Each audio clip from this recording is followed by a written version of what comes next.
It was a quiet afternoon when Jake, a 10-year-old boy, sat at the kitchen table working on his math homework.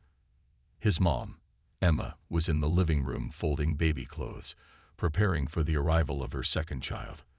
The soft hum of the television played in the background, filling the house with a sense of calm. But that calm was shattered in an instant. Jake heard a loud thud from the living room. He ran in to find his mom lying on the floor, her face pale and her breathing shallow. Panic set in as he realized something was very wrong. "Mom, Mom, wake up," he cried, shaking her gently, but she didn't respond. Jake's heart pounded in his chest. He knew he had to get help. He grabbed the phone and dialed 911, just like his mom had taught him in case of emergencies. The phone rang and a woman's voice answered. 911. "What's your emergency?" "My mom. She's on the floor and she's not waking up," Jake said, his voice trembling with fear. The operator's tone was calm but cold. "Is this a joke, young man? We don't have time for pranks." Jake's stomach dropped. "No, I'm serious. She's pregnant, and she needs help," he pleaded, tears streaming down his face. The operator sighed. "If this is a real emergency, someone will call back. We have more important calls to handle." Before Jake could say another word, the line went dead. He stared at the phone in disbelief. He felt completely helpless, but knew he couldn't waste any more time. Jake ran back to his mom's side. Her breathing was faint, and he noticed she was clutching her stomach. "I need to help her," he whispered to himself, trying to stay calm despite the panic rising inside him. He thought hard and remembered their neighbor, Mrs. Carter, who used to be a nurse. She would know what to do. Without hesitation, Jake grabbed his shoes and ran out the door. He sprinted across the street and banged on Mrs. Carter's door. When she opened it, Jake was out of breath, tears streaming down his face. "Mrs. Carter, please. My mom needs help. She's on the floor, and she's not waking up." Mrs. Carter didn't waste a second.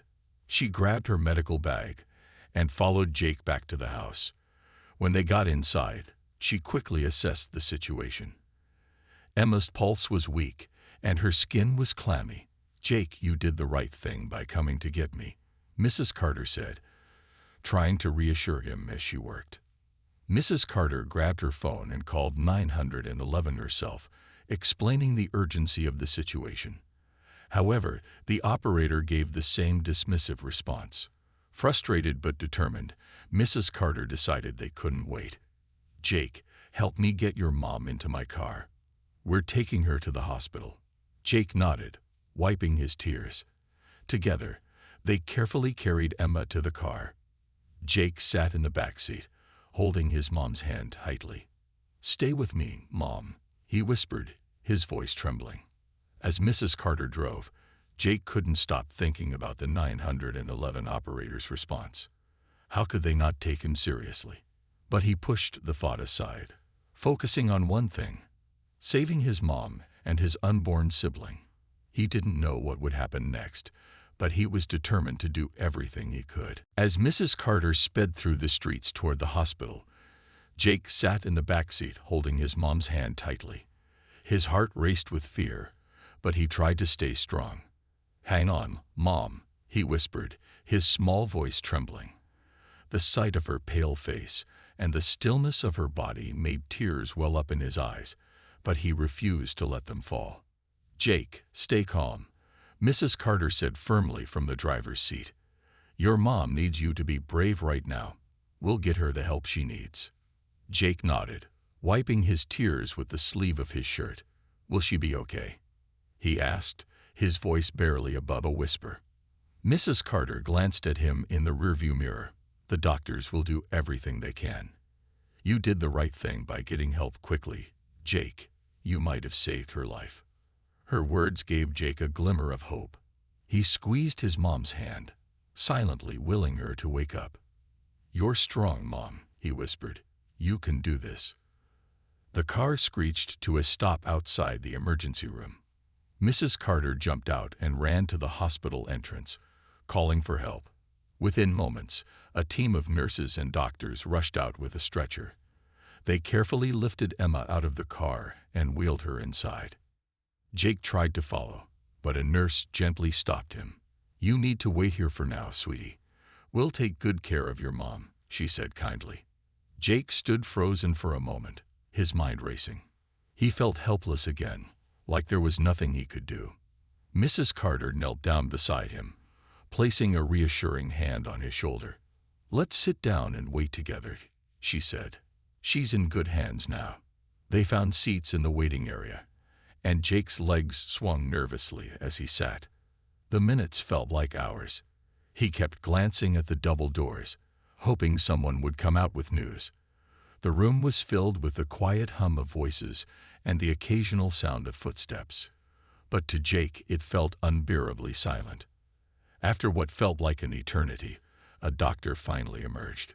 He walked toward Jake and Mrs. Carter, his expression serious but not grim.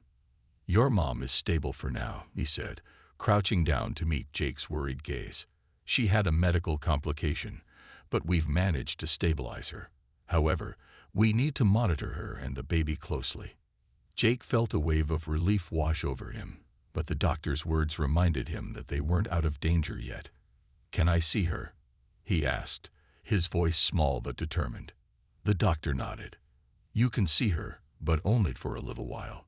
She needs rest." Jake followed the doctor down the hall, with Mrs. Carter close behind. When they entered the room, Jake saw his mom lying on the hospital bed, her face still pale, but her breathing steady. A monitor beeped softly beside her. "Mom," Jake said, his voice shaking. Emma's eyes fluttered open, and she looked at Jake with a faint smile. "Hey, sweetheart," she whispered. Jake rushed to her side, taking her hand in his. "I was so scared," he said, tears finally spilling down his cheeks. Emma squeezed his hand weakly. "You were so brave, Jake. You're my hero," she said softly. For the first time that day, Jake felt a small sense of peace.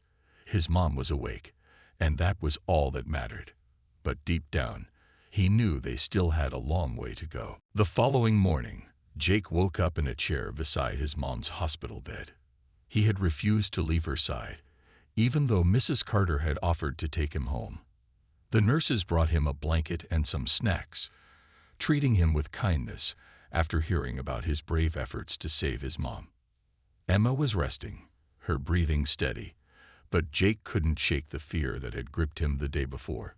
He stared at her, hoping and praying she would fully recover. A soft knock on the door interrupted his thoughts. Mrs. Carter peeked in, carrying a bag of fresh clothes and breakfast for Jake. "Good morning, Jake," she said gently. "How are you holding up?"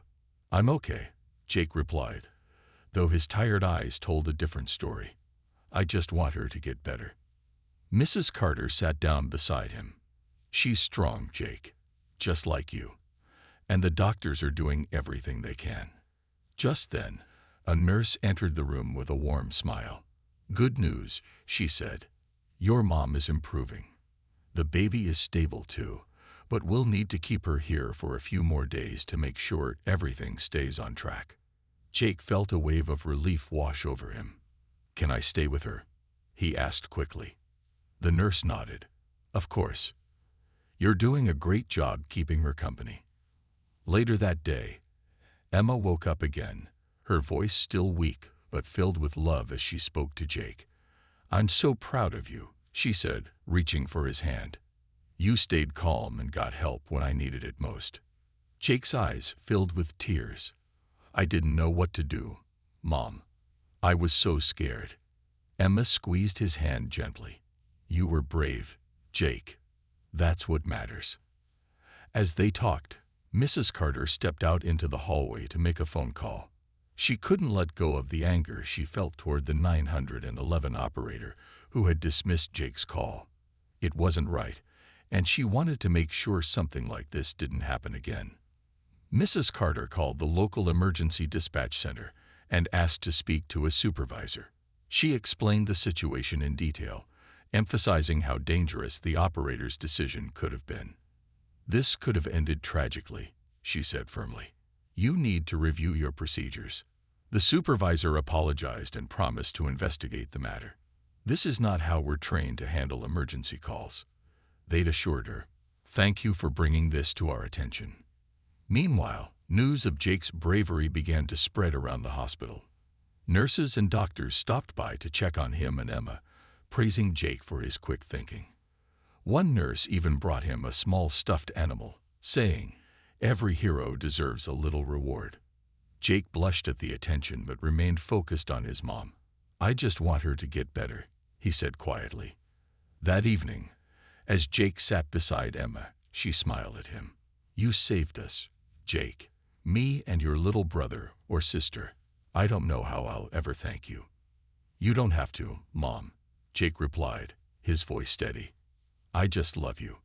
Emma's eyes filled with tears, and for the first time in what felt like forever, she felt a sense of hope. They still had challenges ahead, but together, she and Jake could face anything. Jake's bravery quickly became the talk of the hospital. Nurses, doctors, and even other patients admired how a 10-year-old boy had stepped up in such a terrifying situation. But while Jake was showered with praise, he remained focused on one thing: his mom. The next day, Emma was feeling a little stronger. She could sit up in bed and talk more comfortably, though she was still weak. Jake stayed close by, holding her hand and making sure she had everything she needed. Every time she looked at him, her heart swelled with gratitude. "You've grown up so much, Jake," she said with a tired smile. "I don't know what I would have done without you." Mrs. Carter visited them every morning, bringing food and fresh clothes for Jake. She also kept pushing the hospital staff to ensure Emma received the best care. Mrs. Carter was more than just a neighbor now. She was like family. Jake was endlessly grateful for her support. But the incident with the 911 operator still lingered in everyone's mind. Mrs. Carter, determined to see justice served, followed up with the emergency dispatch center. She was relentless, demanding to know why Jake's call hadn't been taken seriously. "This wasn't just a mistake," she told the supervisor on the phone. "It could have cost lives. You need to make sure this never happens again." The supervisor apologized profusely and promised a full review of the incident. "We'll ensure our operators are better trained to recognize emergencies, regardless of who's calling," they assured her. Meanwhile, Jake's story began to spread beyond the hospital. A local news reporter caught wind of the brave young boy who had saved his pregnant mother and wanted to share his story. When the reporter arrived at the hospital, Jake was hesitant at first. "I don't want attention," he said quietly. "I just want my mom to get better." Emma, however, encouraged him. "Jake, your story could inspire other kids to stay calm and act in emergencies. You've already helped me. Maybe you can help someone else too." Reluctantly, Jake agreed. The reporter sat with him and Emma, asking about the day everything had happened. Jake explained how scared he had been, but how he knew he had to do something. "I just kept thinking about how much I love my mom," he said. "I didn't want anything to happen to her." The reporter also spoke to Mrs. Carter, who highlighted Jake's quick thinking and courage.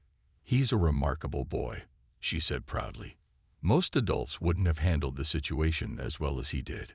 The news story aired that evening, and soon Jake and Emma were receiving messages of support from people all over the community.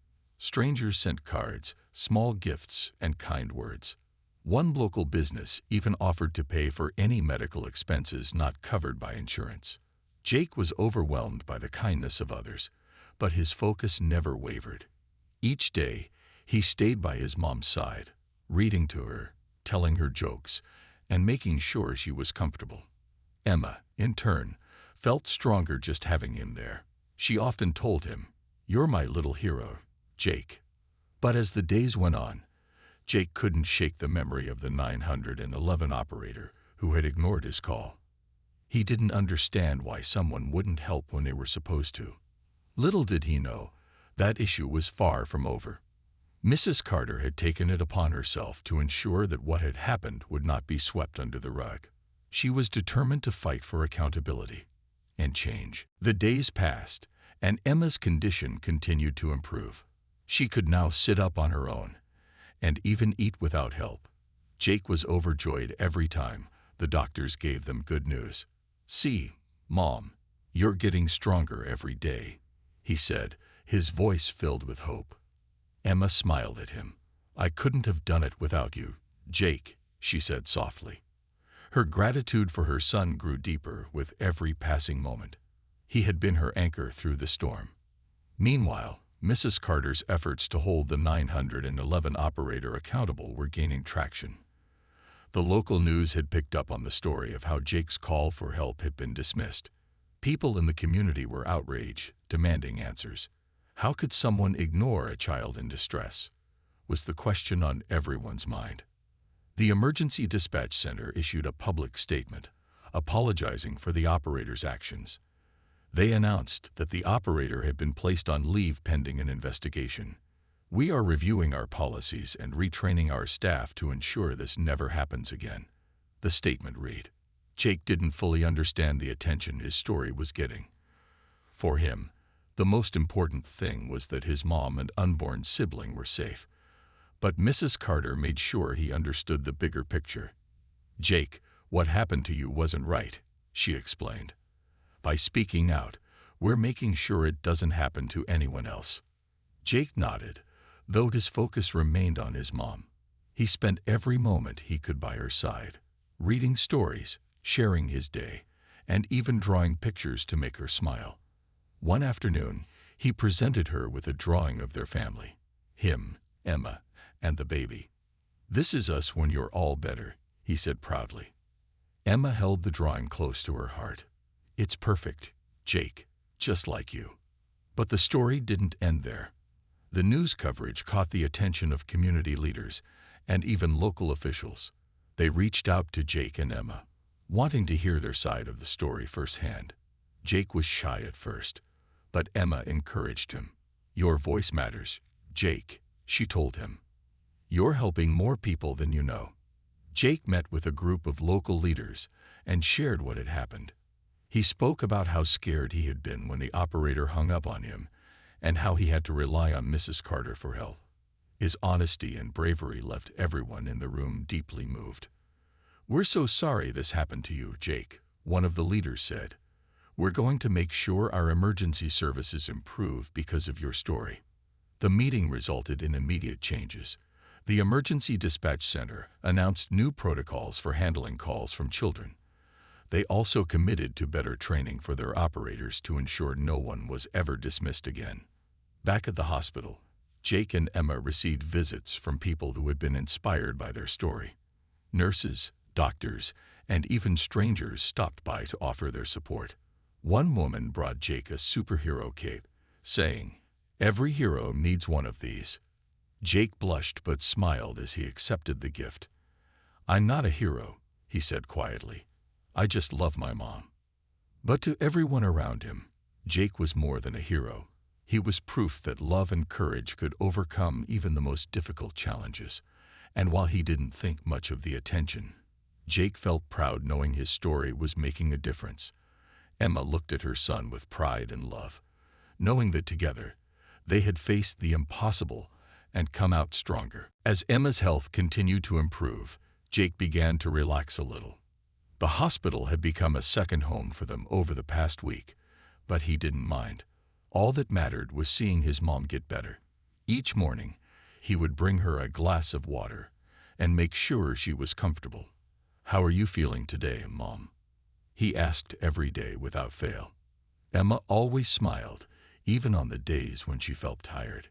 "Better, thanks to you," she would reply. Her strength was returning, and she could now hold longer conversations and even walk a few steps with the help of a nurse. Meanwhile, the story of Jake's bravery and the 911 operator's negligence had spread far and wide. Letters and small gifts from strangers began arriving at the hospital. Some were addressed to Jake, praising his courage. Others were for Emma, wishing her a speedy recovery. One envelope contained a handmade card from a child about Jake's age. It read, "You're a real hero, Jake. I hope I can be as brave as you someday." Jake was surprised by the outpouring of kindness. "Why are all these people writing to us, Mom?" he asked, holding up a card with colorful drawings on it. Emma smiled. "Because you inspired them, Jake. What you did showed people that even in scary times, love and bravery can make all the difference." As the days passed, Mrs. Carter continued to fight for accountability regarding the 911 operator. She was now in contact with a local advocate group that worked to improve emergency services. Together, they organized a community meeting to discuss what had happened and how to prevent similar incidents in the future. Mrs. Carter invited Emma and Jake to attend, but Emma wasn't sure. "I'm not ready to leave the hospital just yet," she said. Jake, however, surprised her. "I want to go," he said. "I want to tell people what happened so they can help others." Emma looked at her son, her heart swelling with pride. "If you're sure, then I'll support you," she said. The day of the meeting arrived, and Jake walked into the room holding Mrs. Carter's hand.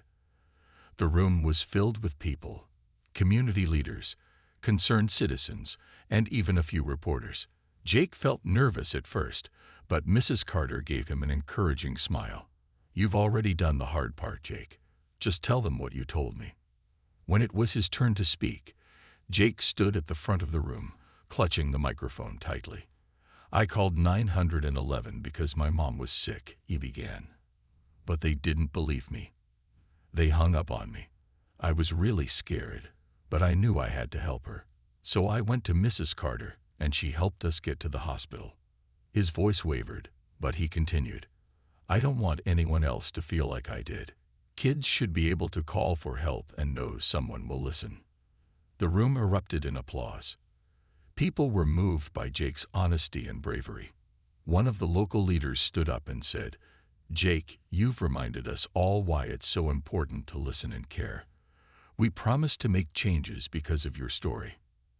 After the meeting, people came up to thank Jake personally. He felt overwhelmed but also proud.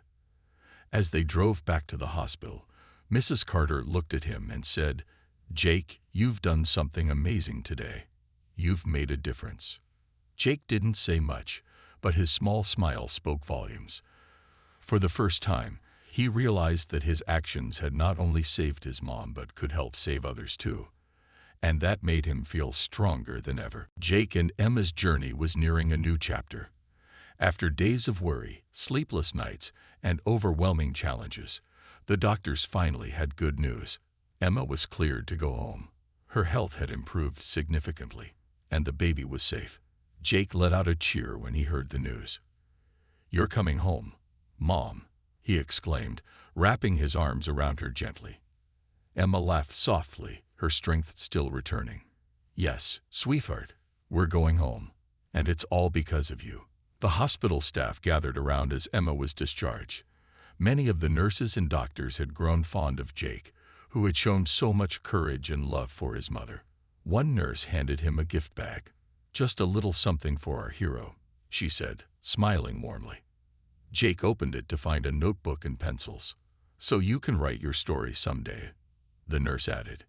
Jake blushed, holding the gift tightly. "Thank you," he said quietly. He hadn't thought much about writing, but the idea made him smile. As they left the hospital, Mrs. Carter was waiting by her car, ready to take them home. She helped Emma into the car and buckled Jake into his seat. "It's been a long week," she said, smiling at both of them. "But you two are stronger because of it." On the ride home, Emma and Jake marveled at how much had happened in such a short time. They talked about the people they'd met, the kindness of strangers, and the lessons they had learned.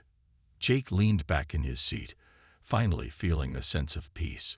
When they arrived home, neighbors had decorated their front porch with balloons and a big sign that read, "Welcome home, Emma and Jake." Mrs. Carter had coordinated it, knowing how much they needed a little joy after everything they'd been through. Emma's eyes filled with tears. "This is amazing," she said, her voice trembling with emotion. "I don't know how to thank everyone." "You've already done enough," Mrs. Carter said. Just focus on getting better and enjoying being home. Inside, Jake took on the role of caregiver, making sure his mom was comfortable and had everything she needed. He brought her a glass of water and tucked a blanket around her.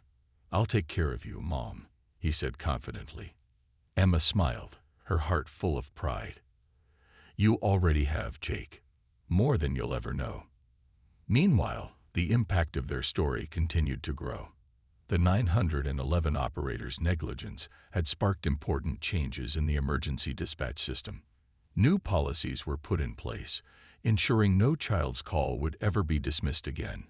Jake's bravery had inspired a community, and his actions were celebrated far and wide. One evening, as they sat together on the couch, Emma turned to Jake. "You know, you've taught me something important," she said. Jake tilted his head, curious. "What's that?" "That even in the hardest moments, love and courage can make all the difference," she said. "You didn't just save me and the baby, Jake. You reminded everyone around us what really matters." Jake smiled, his heart swelling with pride. "I just love you, Mom. That's all." And in that moment, surrounded by love and the warmth of their home, Emma and Jake knew they could face anything the future might bring. Together, they had overcome the impossible, and their bond was stronger than ever.